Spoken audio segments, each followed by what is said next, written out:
Alors merci pour l'invitation pour laquelle j'ai été peu réactive. Alors allons-y.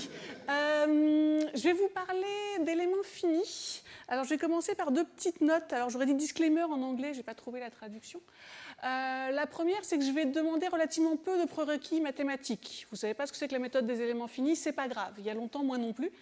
Donc je vais avoir besoin de trucs genre la dérivée, l'intégrale, un espace vectoriel de fonctions, et puis tout le reste, voilà, ce sera passé sous le tapis. Je vais vous faire des dessins, des schémas, etc. Je vais agiter les mains, et j'espère que ça suffira à ce que vous compreniez. Évidemment, ce n'est pas moi toute seule, parce que moi, la méthode des éléments finis, c'est encore un petit peu dur. Donc c'est un travail commun avec François Clément, qui est dans la salle, Vincent Martin, Michaela Meillero et Ouda Mousseline, qui est dans la salle, mais tout au fond aussi. Et puis je vous ai mis le nom d'autres gens donc, qui n'ont pas participé à la méthode des éléments finis, mais qui ont participé à un certain nombre de choses dont je parlerai un petit peu au cours de l'exposé, au cours du chemin. Alors, le plan va être relativement simple. D'abord une introduction, mais pourquoi qu'on fait ça ? C'est-à-dire quelles sont les motivations et comment on est arrivé à faire des méthodes formelles sur un truc qui s'appelle la méthode des éléments finis. Et puis c'est quoi un élément fini et qu'est-ce qu'on peut essayer de prouver dessus. Donc voilà, trois plans. Donc, on est à l'Institut Henri Poincaré, on va commencer par les mathématiques. Donc, les mathématiques, c'est fabuleux. Il y a des réels, il y en a une infinité, c'est vachement marrant. Dessus, on peut intégrer, on peut dériver, etc. Et on a des théorèmes. Donc là, le summum de la correction. Tout est parfait, le monde merveilleux des mathématiques. Par exemple, vous avez une équation différentielle, il y a une solution. Et là, l'informaticienne que je suis dit mais c'est quoi la solution ? Non, mais il y a une solution. C'est pas possible qu'elle n'existe pas. Oui, mais c'est quoi ? Et donc là, on se rapproche de gens un peu plus proches de nous, qui sont les mathématiciens appliqués. Donc les mathématiciens appliqués, ils ont aussi des notions d'équations différentielles, mais ils ont quand même envie de savoir ce que ça vaut. Et donc ils ont ce qu'ils appellent des schémas numériques, ce que nous on appellerait des algorithmes, pour utiliser des grands mots. Et puis ils ont aussi des machins qu'ils appellent des théorèmes de convergence. Donc la convergence, ça veut dire, si on calcule suffisamment, si la maille est suffisamment petite, ça va bien se passer, on est proche de l'équation, de la solution exacte mathématique. Et donc ils ont eux aussi des théorèmes, c'est quand même des mathématiciens, qui disent, ça roule, tout se passe bien. Il suffit que le pas soit suffisamment petit. Et puis là vient la grande rencontre avec la vraie vie, l'informatique. Et donc l'informatique, on en a parlé tout à l'heure, il y a des nombres flottants. Donc vous pouvez essayer de faire tendre vos nombres vers 0, mais en dessous de 2 puissance moins 1074, je suis désolé, c'est 0. Il n'y a rien en dessous, il n'y a rien entre les deux. Donc on ne peut pas tendre vers 0 comme les mathématiciens. Et puis il y a des gens qui écrivent des programmes pour faire les schémas numériques avec leurs petites mains. Eh ben, non mais souvent ils ne se trompent pas. Et donc on se retrouve avec des trucs qui sont des programmes et puis pas grand-chose. Donc les autres, ils ont théorème de convergence, théorème d'existence, d'unicité, etc. Et nous, on a des programmes qui donnent des résultats, mais on ne sait pas si ça marche. Et en plus, si on veut être vraiment sûr que ça marche, on va rajouter un petit couche de preuve formelle là-dessus. Donc on pourrait mettre méthode formelle. Alors moi, je fais essentiellement du coq, donc j'ai mis que preuve formelle.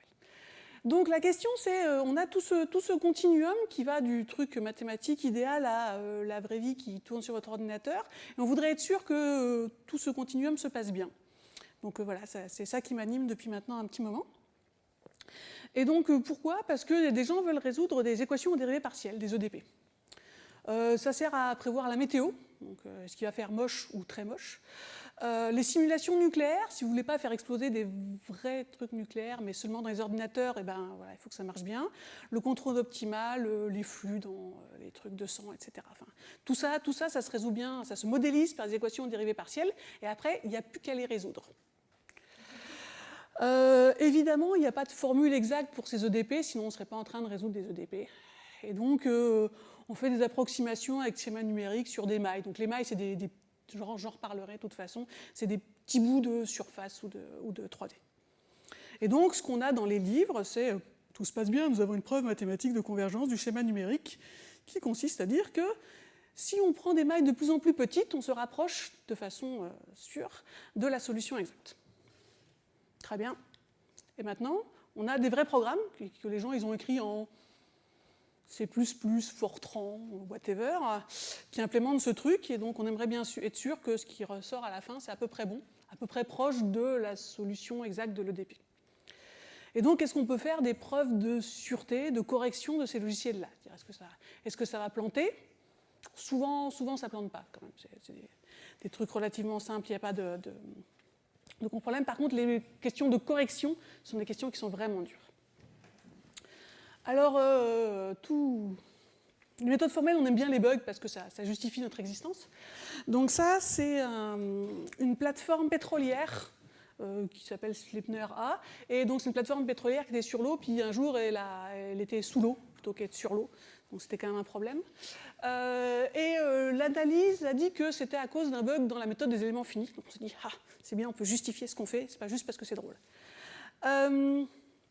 Donc, il est temps de vous parler des éléments finis. Allons-y. Alors, où est-ce que ça se place dans un certain nombre de choses qui existent déjà? Donc, avant de faire la méthode des éléments finis, on s'est dit, ouais, on va faire des trucs avec les mathématiciens appliqués. On va faire une équation très très simple sur un schéma très très simple, sur une géométrie très très simple. Il nous a fallu 10 ans. Et donc, après, on était chaud, et donc on s'est dit, on va faire un truc beaucoup plus compliqué. Donc, c'était l'équation des ondes. Donc, je vous ai mis les références. Et après l'équation des ondes, on s'est dit, non, mais la bibliothèque standard de Coq sur les réels, il n'y a pas assez de choses. Et donc, on a construit Coquelicot, qui est une surcouche, la bibliothèque standard, qui permet notamment la gestion de dérivées et d'intégrales beaucoup plus agréable.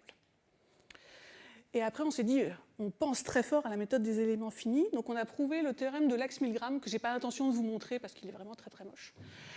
Et qui sert à dire que, en fait, entre la solution de l'EDP et puis la solution de l'EDP sur le maillage, ça va bien se passer. Globalement, c'est ça que ça dit. Donc, on a énoncé tout ça. Donc, on avait besoin d'espace hilbertien, machin. Enfin, ça a été un petit peu douloureux, mais on a réussi à faire ça. Puis après, on s'est dit, allons-y. Sauf que, c'est bête, on a besoin de l'intégrale de Lebesgue. Et dans la bibliothèque standard, on n'a que l'intégrale de Riemann. C'est con. Définissons l'intégrale de Lebesgue. 5 ans après, on a défini l'intégrale de Lebesgue. Et après, dans la foulée, on s'est dit qu'on avait besoin sur 2D. On avait besoin d'intégrer sur des surfaces plutôt que sur juste une dimension. Et donc, on a besoin du théorème de Tonelli qui consiste à échanger quand vous avez des intégrales. Donc ça, c'est ce qu'on avait déjà fait. Donc ce que je vais vous présenter, c'est les éléments finis. Alors c'est work in progress parce qu'on est encore en discussion pour savoir si on rajoute un champ dans le record ou pas. Enfin, je vous en parlerai si vous voulez. Donc c'est pas encore... Alors toutes les preuves que je vous annonce sont faites, sinon je ne serais pas là. Mais par contre, on se pose des questions effectivement de rajouter un champ, savoir s'il est au niveau de l'élément ou au niveau de l'ensemble des maillages. Alors, donc ça c'est le dessin qu'il faut avoir compris. Donc ici, vous avez un dessin, si j'arrive à le montrer ici. Et donc, ce qu'il faut comprendre, c'est qu'on a une géométrie compliquée. Ici, c'est une aorte dans le cœur. Et donc, pour résoudre une équation sur cette aorte dans le cœur, on va la couper en petits morceaux qui sont des tétraèdres. Et donc, c'est sur ce maillage-là qu'on va résoudre le truc. Alors, moi, je ne parle pas du tout de comment on fait des maillages. Il y a des gens qui font de la recherche sur comment on fait un maillage. C'est super dur. Et ce n'est pas ça qui nous intéresse. Nous, c'est comment on fait une fois qu'on a le maillage pour résoudre. Et donc la méthode des éléments finis, c'est dire, en fait, je vais résoudre sur chacune de mes petites unités, là, chacun de mes petits morceaux, et puis après, je recollerai tout et ça se passe bien. Et donc un élément fini, c'est l'élément géométrique, donc le petit tétraèdre, plus les machins qui font que j'arrive à résoudre l'équation sur cet élément fini. Alors je suis désolée, le transparent est un peu plein parce qu'il faut que je vous raconte ça. Donc l'élément fini, c'est comment je fais pour approcher ma solution de mon EDP par une fonction plus simple. Pensez à un polynôme, c'est bien les polynômes, c'est le bien les polynômes. Sur une petite forme géométrique simple, par exemple un tétraèdre ou un triangle, un truc à peu près sympa. Alors comment on va faire? En fait, on va regarder des valeurs particulières, parce que les polynômes c'est quand même trop compliqué. Donc pensez à une droite on la caractérise par 2 points. Et bien là, mon polynôme de degré quelque chose, genre k, je vais le caractériser par un certain nombre de points. Par exemple, K, si je suis en indé. Alors, ça peut être des valeurs en certains points, ça peut être des moyennes volumiques, ça peut être des flux à travers les faces, tout un tas de trucs qui vont servir, en fait, à caractériser un polynôme qui approche la solution. OK? Donc, j'ai les polynômes qui vont m'aider, l'élément géométrique, et puis ces valeurs particulières qui vont servir à choisir le polynôme. Et en fait, c'est exactement ça qu'on trouve dans les livres de maths. C'est pour ça que je vous l'ai expliqué comme ça. Donc un élément fini, c'est un triplet. Dans tous tous les livres qu'on a lus. Donc avec l'élément géométrique, donc c'est le tétraèdre gentil. Donc après, on a des tas de tétraèdres qu'on recolle les uns aux autres. Donc c'est des tétraèdres ou des segments ou des triangles. Un espace vectoriel de fonctions, des polynômes, pensez polynômes, ça suffit largement, avec une certaine dimension. Donc c'est un espace vectoriel fini de dimension n-of, nombre de degrés of freedoms. Et puis sigma, c'est les trucs qui vont caractériser ces polynômes-là, c'est-à-dire, ça peut être typiquement un certain nombre de points sur mon élément géométrique, ou les flux, ou un certain nombre de choses. Et j'en ai n-of parce qu'en fait, il y a un truc qui s'appelle l'unisolvance, qui dit, ouais, il suffit de regarder tous les points pour avoir le bon polynôme qui va bien. Et donc ça s'exprime effectivement par ce truc-là un peu plus compliqué, qui est, si je mets ensemble, ici, tous les sigmas, eh ben, c'est une bijection avec l'ensemble des polynômes. Et donc ça dit que, en gros, il suffit que je regarde un certain nombre de points pour donner le polynôme et les deux correspondent. OK ? Et donc là, maintenant, j'ai fait ça en coq. Donc j'ai un record en coq. Si vous avez déjà vu du coq, tout ça ne devrait pas vous surprendre. Alors c'est du coq un tout petit peu pretty printé pour qu'il soit un peu plus joli.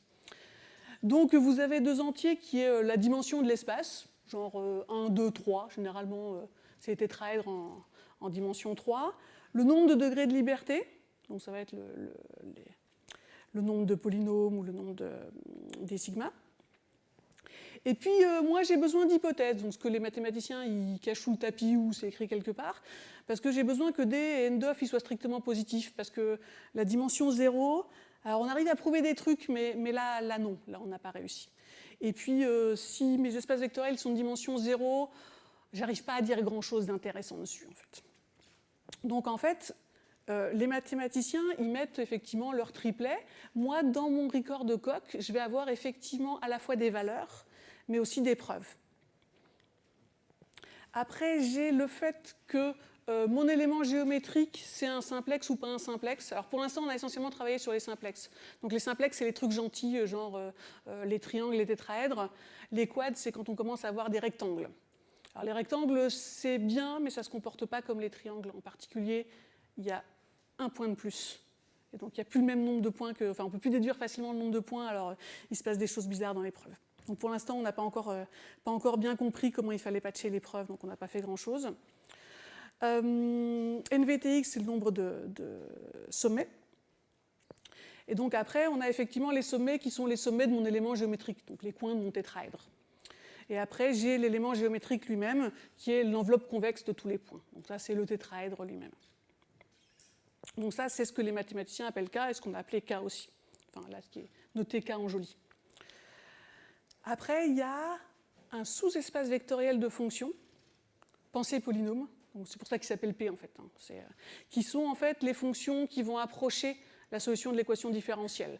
Parce qu'on ne veut pas des trucs trop compliqués, parce que de toute façon après on ne saura pas les gérer, on veut le polynôme qui va bien sur la petite maille. Et on a besoin que cet ensemble-là soit un espace vectoriel, sinon il se passe des choses bizarres, et de la bonne dimension. Donc ça, c'était le P des mathématiciens. Et maintenant, on a sigma. Donc sigma, c'est les formes linéaires. Donc c'est pensez, je prends les valeurs à un certain nombre de points de mon tétraèdre. Ça peut être des trucs plus compliqués, mais les points, ça marche bien pour l'esprit. Et donc, on a besoin que ce soit des formes linéaires, ce qui semble relativement logique. Et puis, on a la propriété d'unisolvance, qui est en fait le truc dur dans le record, c'est le fait qu'il y ait une bijection entre effectivement cet espace de polynôme et puis les formes linéaires. Donc c'est un truc de bijection. Alors c'est des bijections sur des sous-ensembles. On a des tas de problèmes de sous-ensembles, j'en parlerai tout à l'heure. Alors, une fois qu'on a ce record, on se dit « Ah bah ça y est, on a fini ». Sauf que non. Alors déjà, est-ce qu'on peut faire des trucs avec ? Alors, le premier truc que font les mathématiciens, c'est prendre un élément fini et le tourner. Donc c'est exactement ce qu'on a prouvé. En fait, ce qu'on a dans la vraie vie, dans l'aorte par exemple, c'est des tétraèdres qui sont un peu crabouillés, qui ne sont pas tout à fait droits. Mais ça, c'est pas très sympa. Moi, je préfère les tétraèdres droits ou les triangles rectangles isocèles. C'est quand même vachement plus sympa, les triangles rectangles isocèles. Et donc, on a ce qu'on appelle des éléments de référence, sur la partie gauche ici du transparent, qui sont des tétraèdres ou des triangles droits. Et donc, en fait, ce qu'on va faire, c'est qu'en fait, on va résoudre l'équation sur le truc droit, facile, et après, on va transporter dans le triangle qui peut être un peu plus aplati, un peu plus crabouillé à certains endroits. Et donc, ce qu'on a fait, c'est qu'on a dit, ben voilà, si j'ai un élément fini, je suis capable de créer un nouvel élément fini avec les bords qui sont ce que je veux. Donc ça, on a réussi à faire. Donc ça, sur tout un tas de trucs, genre l'élément géométrique, on sait bien faire, les polynômes, on sait bien faire, on compose, etc. L'unisolvance, là, il a fallu ramer pour vérifier qu'effectivement, ça marchait toujours. Donc l'idée, c'est à partir d'un élément fini, construire un autre élément fini. Ça, on sait faire. Après, dans mes transparents, il y avait un autre truc qui s'appelle l'instanciation. Alors, on en a parlé un petit peu dans la journée, c'était, mais est-ce que ma spécification, elle est vraiment... Enfin, elle ne dit pas un truc faux? Parce qu'en fait, moi, j'ai tout à fait le droit d'écrire en Coq un record avec dedans une preuve qui dit que tous les entiers sont nuls. Je peux faire ça, et Coq me dit, aucun problème, truc de type. Youhou. Sauf que je n'arrive pas à construire d'éléments de type truc, parce qu'effectivement, il faudrait que je donne la preuve que tous les entiers sont nuls. Là, je vais avoir un tout petit peu de mal. Mais par contre, si j'ai dans mon contexte un élément de type truc, à ce moment-là, je peux tout prouver. C'est pratique, toutes les preuves, elles deviennent vachement plus faciles. Et donc, quelque part, pour empêcher ça, on se dit, ben voilà, si j'arrive à créer un objet de type FE, donc un élément fini, j'aurais prouvé que je n'ai pas créé d'incohérence et que je peux en avoir dans mon contexte sans que ça cause de soucis.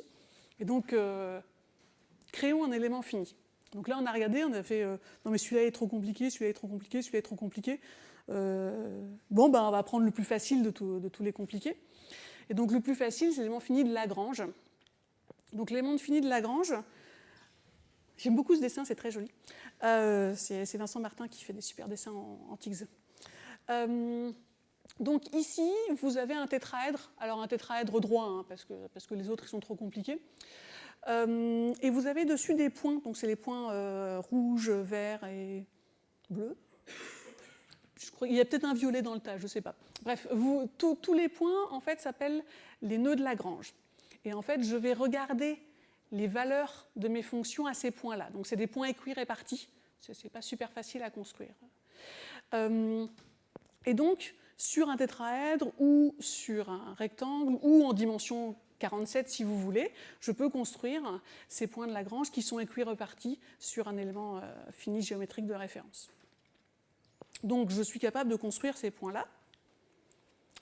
Et donc, si vous me donnez deux entiers DK, eh ben, je peux vous construire un triangle ou un tétraèdre, alors de référence ou pas de référence, qui marche bien.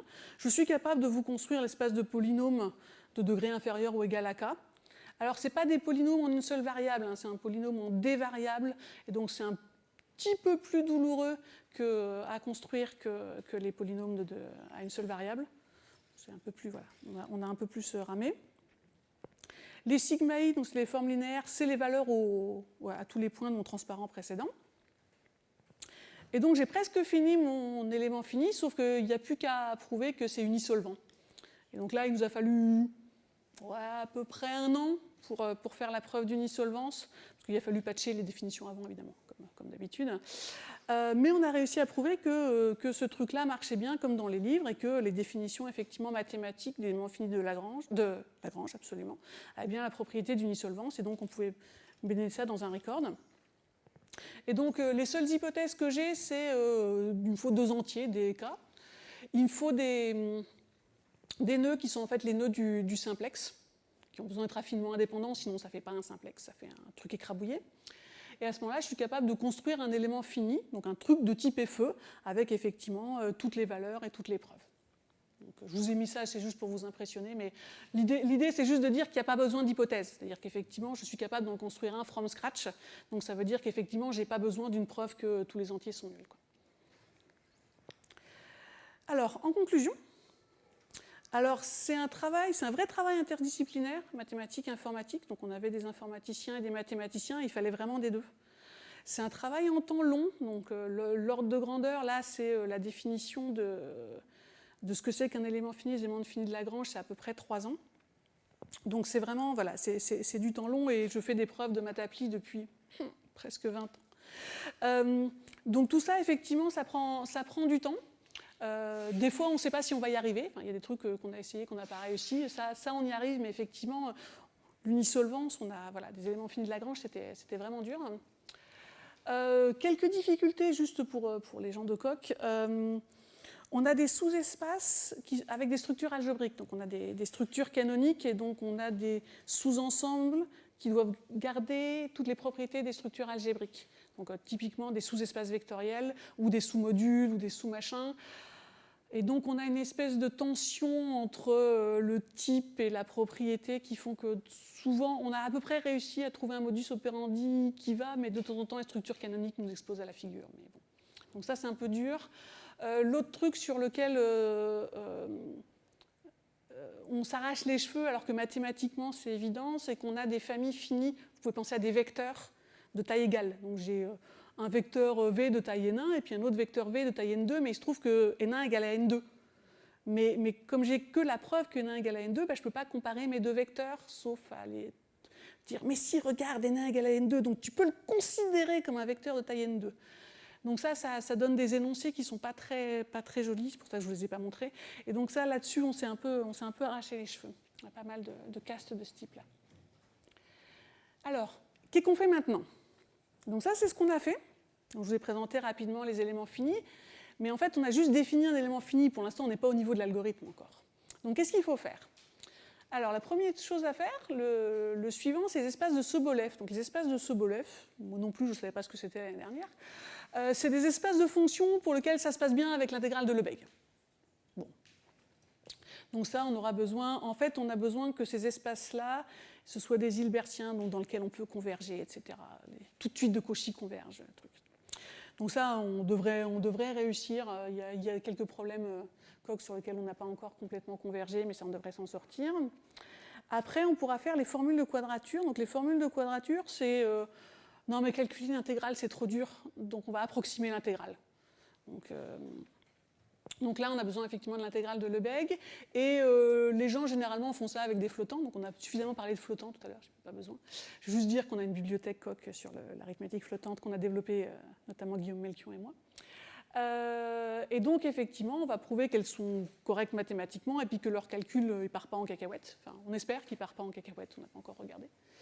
Donc une fois qu'on aura ces formules de quadrature, on va pouvoir énoncer la méthode des éléments finis, c'est-à-dire l'algorithme qui va bien. Et donc pour ça, on va avoir besoin des éléments finis, avoir besoin d'un maillage, mais on va pouvoir avoir besoin de recoller aussi les éléments les uns à côté des autres.